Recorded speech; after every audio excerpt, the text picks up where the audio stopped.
Mr. Mayor, welcome to Explorations in Black Leadership. I want to begin with some questions about the Brown decision in 1954, and I know you were only 3 years old when it happened, so I wasn't following it that closely. you may not be able to answer the first question. We've asked everybody, what did it mean to you at the time of the decision? I imagine it meant nothing to you. Absolutely nothing, yeah. What has it turned out to mean for you as you became older? You're attending integrated Catholic schools in Los Angeles. What impact, if any, did it have on you as a young man, a high school kid? As a high schooler, I went to a Jesuit school, a very, very good Jesuit school in LA called Loyola High School. And my brother and I and our friends from our local parish were probably the only African Americans in the school at the time. We were probably only about 10 or 12 of us. And so certainly as time went on, it had an impact on day-to-day life for us in Los Angeles. I mean, I look at Brown versus Board of Education as a statement of the American vision of equality.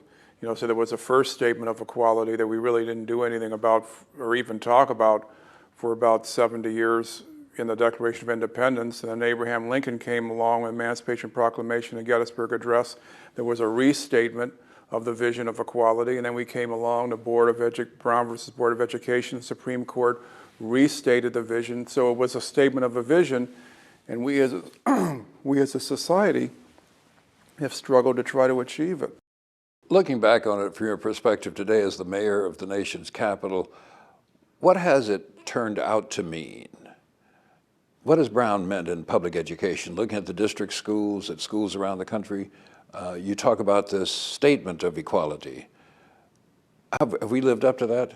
Well, it was a statement of a vision, but you know, I was very fascinated reading some of at the anniversary of Brown versus Board of Education, read some of my, he was my law professor, Charles Ogletree's book, and Derek Bell has written about it. And I wouldn't go so far as, for example, with Professor Bell and say that there was a conscious decision of Brown versus Board to actually subvert integration by the decision itself. I think, you know, I'm one of these believers that if there's a kind of innocent explanation, a conspiracy explanation, is probably more innocence and omission and negligence, if anything, than actual conspiracy. But I do believe, I do agree with them, and I think most observers would have to agree that if you actually look at the impact on our schools today, in many instances it's had a limited impact, especially when you differentiate by class. So the higher your class, the more impact it's had, and that it actually has resulted in integration.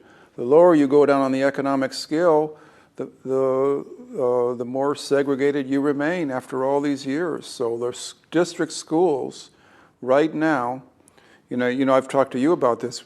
We have the most educated population in the country, 37% struggling with third grade literacy. Richest population in the country, highest concentration, or used to be, I don't know, maybe still be the highest concentration of poverty.